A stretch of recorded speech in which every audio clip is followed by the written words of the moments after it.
Hello everyone, welcome to learn with Shefali. I am Shefali Agarwal.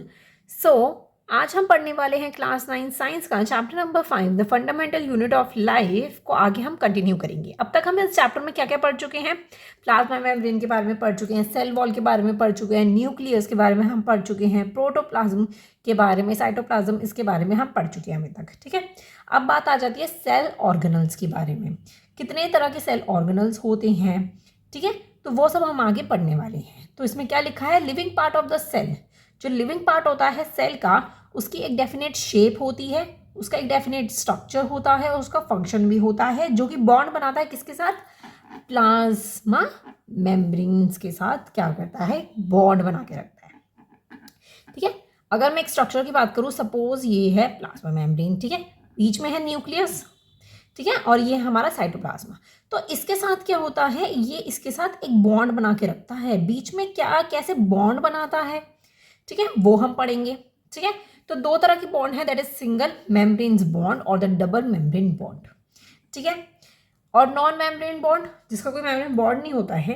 ठीक है, तो सिंगल में आ जाता है आपका ER, that is endoplasmic reticulum, जिसके बारे में हम फर्स्टली हम पढ़ेंगे इसके बारे में। ठीक है, और इसके अंदर आ जाता है lysosomes, Golgi bodies and vacuoles.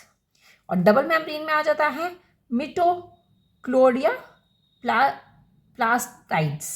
ठीक है, नॉन मेम्ब्रेन में आ जाता है राइबोसोम्स, साइटोसोम्स एंड माइक्रोबल्स। ठीक है, तो ये सारे आपके हैं सिंगल मेम्ब्रेन, डबल मेम्ब्रेन और नॉन मेम्ब्रेन बॉन्ड्स, जो कि किसके साथ बॉन्ड बनाते हैं? प्लाज्मा मेम्ब्रेन के साथ क्या बनाते हैं? बॉन्ड बनाते हैं। तो पहला है हमारा ईआर, जिसको आप बोलते हो एंडोप्लाज्मिक रेटिकुलम। तो ईआर आप इसको एज अ शॉर्ट में भी बोल सकते हो कि ये क्या है? ईआर है। ठीक है, इसकी अगर मैं बात करती हूँ तो रेटिकुलम, रेटिकुलम क्या होता है? एक लैटिन वर्ड है। ये क्या है? एक लैटिन वर्ड है, जिसका मीनिंग क्या होता है? जिसका मीनिंग होता है नेट लाइक। क्या होता है? Net like. ये एक लैटिन वर्ड है।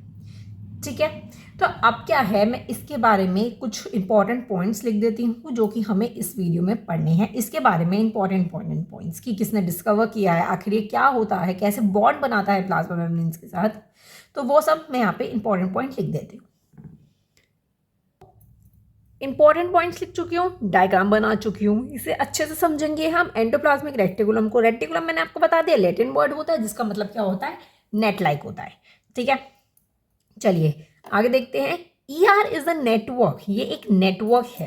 एंडिकुलर रेटिकुलम ये एक नेटवर्क है ऑफ मेम्ब्रेन बॉन्ड, जिसका मेम्ब्रेन का बॉन्ड है किसके साथ? ट्यूबुलस। ट्यूबुलस का क्या मतलब होता है? इसका मतलब होता है कि ट्यूब लाइक। क्या होता है इसका मतलब? ट्यूब लाइक, एक ट्यूब की तरह होता है, ट्यूब फॉर्म में, या आप बोल सकते हो एक शीट जैसा दिखता है ये इनसाइड अ सेल, इस सेल के अंदर, through which proteins and other molecules move in the cytoplasm। तो अब क्या हो रहा है कि प्लाज्मा मेम्ब्रेन क्या कर रहा था? प्लाज्मा मेम्ब्रेन मटेरियल को कर रहा था, अंदर ला रहा था। वो अब अंदर ला रहा था तो वो साइटोप्लाज्म के अंदर आ रहा था। तो वो क्या कर रहा है? एंडोप्लाज्मिक रेटिकुलम क्या कर रहा है? जितने भी प्रोटीन्स और जितने भी मॉलिक्यूल्स होते हैं वो किस में मूव कर रहा है? साइटोप्लाज्म में मूव कर रहा है। ठीक है, तो ये एक नेटवर्क है, इसको और डिटेल में हम पढ़ेंगे। देखते हैं next point. It is discovered by, कि किसने डिस्कवर किया है? पॉटर, ड्यूड एंड फिलिप ने। ठीक है, आप नाम याद कर सकते हो। अगर 1 मार्क्स में या थोड़ा बड़ा उसमें 3 मार्क्स में 5 मार्क्स पूछ जाए तो आप ये पॉइंट्स लिख सकते हो, तो आपको फुल मार्क्स मिलेंगे। ठीक है, नेक्स्ट देखते हैं। It serve as a channel for the transportation of material between the various regions of the cytoplasm and the nucleus. तो ये क्या करता है? ये एक चैनल बना देता है। ठीक है, जिससे क्या होता है? मटेरियल का ट्रांसपोर्टेशन होने लगता है। मतलब प्लाज्मा मेम्ब्रेन से वो अंदर तो आएगा, अंदर तो वो आ गया, लेकिन वो बहुत सारे रीजन्स में से गुजरता है। किसके? साइटोप्लाज्म की। ठीक है, या तो साइटोप्लाज्म और न्यूक्लियस के बीच में ही इन सब के बीच में क्या होता है? ट्रांसपोर्टेशन होने लग जाता है। ठीक है, तो अब ये कैसे चीज़ पॉसिबल हो पाती है? अब आप ये डायग्राम देखो, ये था प्लाज्मा मेम्ब्रेन, ये है न्यूक्लियस आपका, ये न्यूक्लियर मेम्ब्रेन है, न्यूक्लियर वॉल बोल सकते हो आप। ठीक है, न्यूक्लियर मेम्ब्रेन है ये, और ये जो लाइंस आपको दिख रही है, जो ये कर रही है प्लाज्मा मेम्ब्रेन को कनेक्ट कर रही है। तो ये क्या हो रहा है? एक नेटवर्क बन रहा है। ये ये न्यूक्लियस जो है वो क्या हो रहा है, इससे कनेक्ट हो रहा है। तो ये जो होते हैं ये ईआर होते हैं, एंडोप्लाज्मिक रेटिकुलम्स ये होते हैं। अब कुछ आपको बिल्कुल स्मूथ दिख रहे होंगे और कुछ आपको बिल्कुल रफ रफ से दिख रहे होंगे, जिनमें आपको डॉट्स दिखाई दे रही हैं। तो वो भी हम देखते हैं। 2 टाइप्स के ईआर होते हैं। अब आपको ये तो पता चल गया ना ईआर का क्या काम होता है, मटेरियल्स को अंदर लाना। इस नेटवर्क के थ्रू प्लाज्मा मेम्ब्रेन से क्या करता है, वो यहाँ पर आके मटेरियल अंदर आता है, किसके थ्रू, ईआर के थ्रू। वो अंदर आ जाता है साइटोप्लाज्म में, ठीक है, इस ईआर के थ्रू। इतना क्लियर है। तो अब होते हैं 2 टाइप्स के, क्या होते हैं, 2 टाइप्स के ईआर होते हैं। कौन कौन से ईआर होते हैं 2 टाइप्स के, देखो। पहला है आपका स्मूथ ईआर, क्या होता है, स्मूथ ईआर। और दूसरा आपका होता है रफ ईआर, क्या होता है, रफ ईआर। ये आपके 2 तरह के होते हैं, ठीक है जी। पहला पॉइंट, इसमें पहली चीज क्या होगी, स्मूथ का मतलब क्या हो गया, ये जो आपको बिल्कुल स्मूथ दिखाई दे रहे हैं। और रफ कौन से हो गए, जिसमें आपको डॉट्स दिखाई दे रहे हैं, ठीक है। ये भी बिल्कुल स्मूथ है, ये भी बिल्कुल स्मूथ है, ये भी बिल्कुल स्मूथ है, ये रफ है, ये रफ है, ये रफ है। तो कुछ रफ होते हैं इसके अंदर, कुछ स्मूथ होते हैं, दोनों के काम अलग अलग होते हैं। स्मूथ, स्मूथ की अगर मैं बात करती हूँ, स्मूथ का पहला पॉइंट अगर मैं बोलूँ, यहाँ पे लिखते हैं फर्स्ट पॉइंट किसका, SER का, ठीक है। SER का सबसे पहला पॉइंट कि इसका जो सरफेस होता है वो स्मूथ होता है। क्यों होता है स्मूथ, क्योंकि इसमें राइबोसोम्स की एब्सेंस होती है, प्रेजेंट नहीं होते हैं राइबोसोम्स इसमें। राइबोसोम्स भी पढ़ेंगे कि अगर क्या होता है, पहले मैं यहाँ पे लिखूँ, इट्स सरफेस, इसकी सरफेस जो होती है इज स्मूथ होती है, ठीक है, due to the absence of ribosomes, ठीक है। राइबोसोम्स की वजह से क्या होती है, इनकी एब्सेंस नहीं होती है राइबोसोम्स की स्मूथ में। लेकिन अगर मैं रफ ईआर की अगर मैं बात करती हूँ तो इट्स सरफेस इज रफ, उसकी सरफेस क्या होती है, रफ होती है, क्योंकि due to presence of ribosomes, ठीक है। राइबोसोम्स की वजह से क्या होती है, उसकी सरफेस क्या हो जाती है, रफ हो जाती है। अब राइबोसोम्स आखिर क्या होते हैं, राइबोसोम्स का पहला पॉइंट ये है कि एक तो ये स्मॉल होते हैं, ये आपको दिख रहे हैं ना, इसके अंदर स्मॉल स्मॉल होते हैं, जिसकी वजह से सरफेस क्या होता है, रफ हो जाता है। और ये स्फेरिकल शेप के होते हैं, ठीक है। सेकेंड पॉइंट ये होता है कि ये एक्टिव सेल्स में प्रेजेंट होते हैं, प्रेजेंट इन एक्टिव सेल, ये एक्टिव सेल्स में प्रेजेंट होते हैं, क्योंकि ईआर क्या है, एक्टिव है, एक्टिव सेल हो गया ना ये ईआर, ठीक है। तो एक्टिव में प्रेजेंट होते हैं। थर्ड, इसकी क्या होता है, ये प्रोटीन मैन्युफैक्चर करता है, या फिर आप बोल सकते हो ये फैक्ट्री है प्रोटीन की, ठीक है, प्रोटीन मैन्युफैक्चर, ठीक है। ये प्रोटीन को क्या करता है, मैन्युफैक्चर करता है। और जिस जिस सेल को प्रोटीन की ज़रूरत होती है उन सेल को प्रोटीन्स भेजता भी है उनके नीड के अकॉर्डिंग, राइबोसोम्स, ठीक है। इतना क्लियर है। तो स्मूथ आपको पता चल गया, स्मूथ क्या होता है, क्योंकि उसमें राइबोसोम्स प्रेजेंट नहीं होते इसीलिए वो स्मूथ होता है, जिसमें राइबोसोम्स प्रेजेंट होंगे वो रफ ईआर होगा, ठीक है। राइबोसोम्स मैंने आपको बता दिया क्या होता है, ये प्रोटीन्स मैन्युफैक्चर करता है, फैक्ट्री होता है प्रोटीन का, आप ऐसे याद रख सकते हो, ठीक है। अब मैं इसके सेकेंड और इम्पॉर्टेंट पॉइंट की अगर मैं बात कर दूँ तो सिंथेसिस, सिंथेसिस का क्या मतलब होता है, सिंथेसिस का मतलब होता है कि जनरेट करना या बनाना। तो स्मूथ ईआर क्या चीज़ जनरेट कर रहा है, सिंपल सी बात है, राइबोसोम्स प्रेजेंट नहीं है तो प्रोटीन्स तो जनरेट करेगा नहीं, तो ये क्या जनरेट करेगा, लिपिड्स, ठीक है। लिपिड्स मीन्स फैट वगैरह जनरेट करता है ये, ठीक है। और रफ की अगर मैं बात करूं तो इसके सिंथेसिस क्या है, क्या चीज़ जनरेट कर रहा है, वो ये जनरेट कर रहा है ऑफकोर्स प्रोटीन, ठीक है, क्योंकि प्रोटीन की फैक्ट्री है और रफ ईआर में ही क्या होता है, प्रेजेंट होता है। इतना क्लियर है, ठीक है। तो ये दोनों चीज़ आपको पता होनी चाहिए। और एक इंपॉर्टेंट पॉइंट मैं बताऊँ स्मूथ ईआर के बारे में। स्मूथ ईआर का क्या काम होता है, smooth ER plays a crucial role play करता है, किसमें, डिटॉक्सिफाई करने में, क्या चीज़ को, पॉइजन्स को और ड्रग्स को। किस किस चीज़ को डिटॉक्सिफाई करता है, जो पॉइजन्स वगैरह होते हैं, ठीक है। और अगर मैं बोलूँ, और ड्रग्स को क्या करता है, डिटॉक्सिफाई करता है। ये पॉइंट आपको इसमें याद रखना कि ये काम किसका होता है, स्मूथ ईआर का होता है, रफ ईआर का नहीं होता है। ठीक है, इस चीज़ को डिटॉक्सिफाई करता है, ये चीज़ आपको पता होनी चाहिए इसके अंदर। ठीक है, अब अगर मैं इसकी बात करूं, दोनों चीज़ें जो ये चीज़ जनरेट कर रही है, एक लिपिड जनरेट कर रहा है और एक प्रोटीन जनरेट कर रहा है। ठीक है, तो इस चीज़ के इस प्रोसेस को कुछ लिपिड्स और कुछ प्रोटीन्स जो होती है ये सेल मेम्ब्रेन को क्या करती है, बनाती है। ये पूरे सेल मेम्ब्रेन को क्या करती है, बना रही हैं। क्योंकि क्या हो रहा है, कुछ मटेरियल अंदर आ रहा है तो वो न्यूक्लियस तक जा रहा है। ठीक है, तो क्या हम बोलते हैं उसको, उस प्रोसेस को हम क्या बोलते हैं, उसको हम बोलते हैं मेम्ब्रेन्स बायोजीन्स। बायोजीन्स का मतलब होता है, बायो मीन्स लाइफ और जीन्स का मतलब होता है क्रिएशन।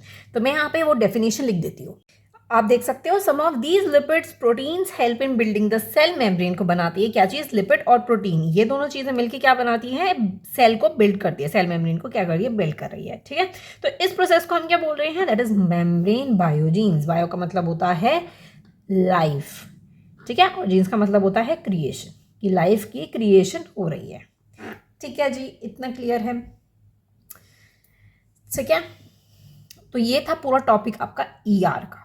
ईआर क्या कर रहा है, एक नेटवर्क बना रहा है किस किस के बीच, साइटोप्लाज्म, न्यूक्लियस और प्लाज्मो मेम्ब्रेन के साथ क्या करता है, बॉन्ड बना लेता है, जिसकी हेल्प से क्या हो रहा है, ट्रांसपोर्टेशन हो रहा है मटेरियल का in and out, inside the cell हो रहा है, बल्कि इनसाइड द सेल जितने भी मटेरियल्स जो हो रहे हैं वो ईआर के थ्रू क्या हो रहे हैं, अंदर आ रहे हैं।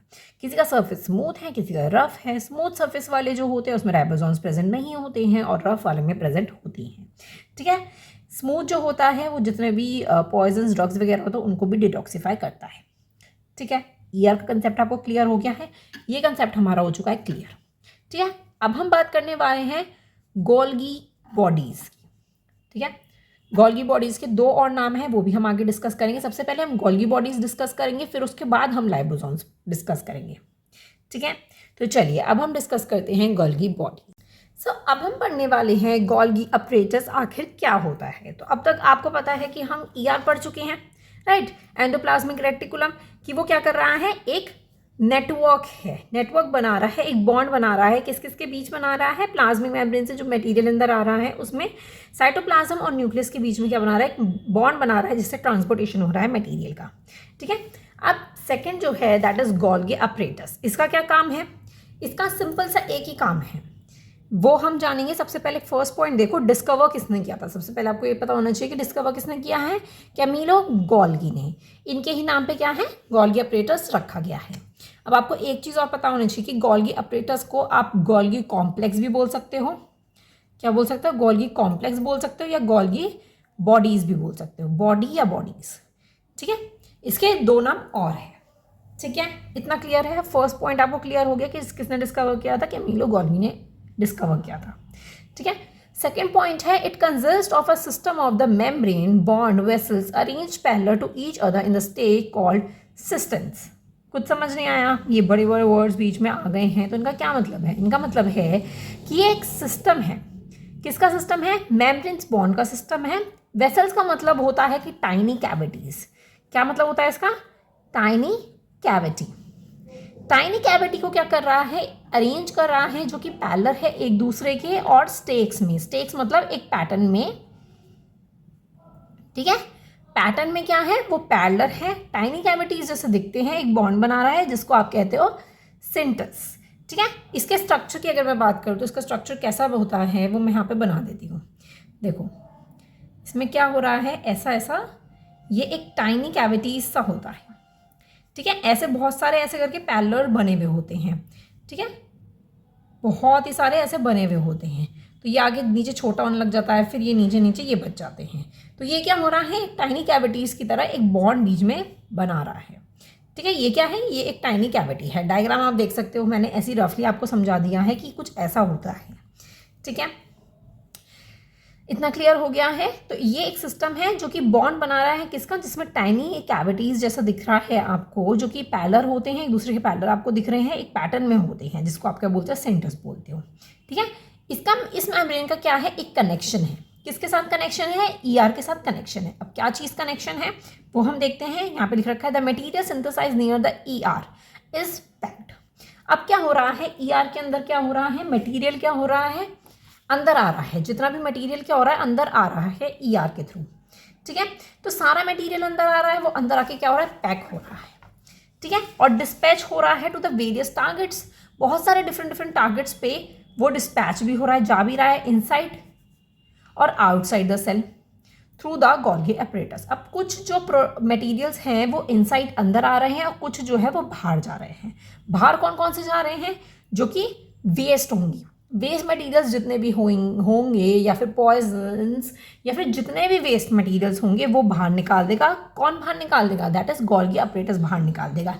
ईआर तो ट्रांसपोर्ट कर रहा है जितने भी मटेरियल्स अंदर कर रहा है, लेकिन गोल्गी अपरेटस क्या कर रहा है, किसको इनसाइड आना है और किसको आउटसाइड सेल के बाहर निकाल देना है, वो कौन डिसाइड करेगा, गोल्गी अपरेटस डिसाइड करेगा। तो इसका फंक्शन क्या होता है, स्टोर करना। पहले तो जितने भी मटेरियल्स ईआर के थ्रू अंदर आ रहे हैं उनको वो क्या कर लेगा, स्टोर कर लेगा, ठीक है।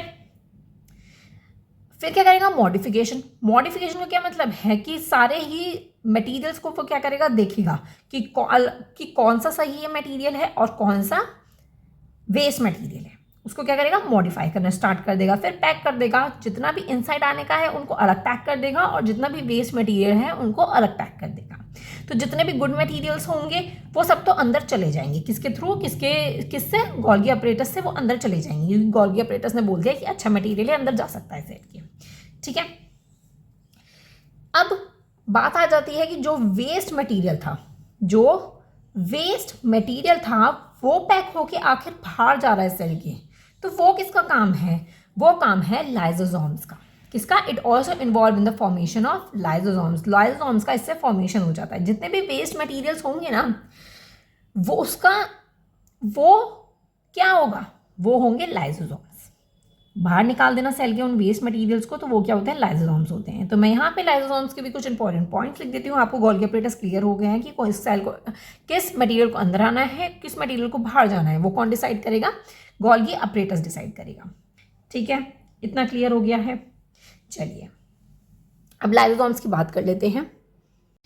तो लाइसोसोम्स के मैंने कुछ इंपॉर्टेंट पॉइंट्स यहाँ पे लिख दिए हैं और इसकी शेप कैसी होती है, स्फीयर शेप का होता है ये, ठीक है। तो लाइसोसोम्स का मैंने आपको बताया था, जितने भी वेस्ट मटेरियल होते हैं जो गोल्गी अपरेटस पैक कर देता है, तो वो क्या होता है, लाइसोसोम्स बोलता है कि lysosomes are the kind of waste disposal system of the cell. कि लाइसोसोम्स क्या करता है, जितना भी वेस्ट डिस्पोजल होता है वो क्लीन करता है, किस चीज़ को, सेल को क्लीन करता है लाइसोसोम्स। तो दैट मीन्स जो गोल्गी अपरेटस वेस्ट मटेरियल को अलग करा था, तो उसको आप क्या होगे, लाइसोसोम्स। इससे फॉर्मेशन किसका हो जाता है, लाइसोसोम्स का, ठीक है। या फिर आप इसको बोल सकते हो क्लीनलीनेस ऑफ द सेल, ठीक है। आप शॉर्ट फॉर्म में ये भी बोल सकते हो, ठीक है। नेक्स्ट पॉइंट देखते हैं। These helps to keep the clean cell clean by digesting any foreign material such as bacteria or food as well as the worn out cell organelles। तो इसका क्या काम होता है, ये सेल को क्लीन करता है, जो कि अभी मैंने बताया क्लीनलीनेस ऑफ द सेल।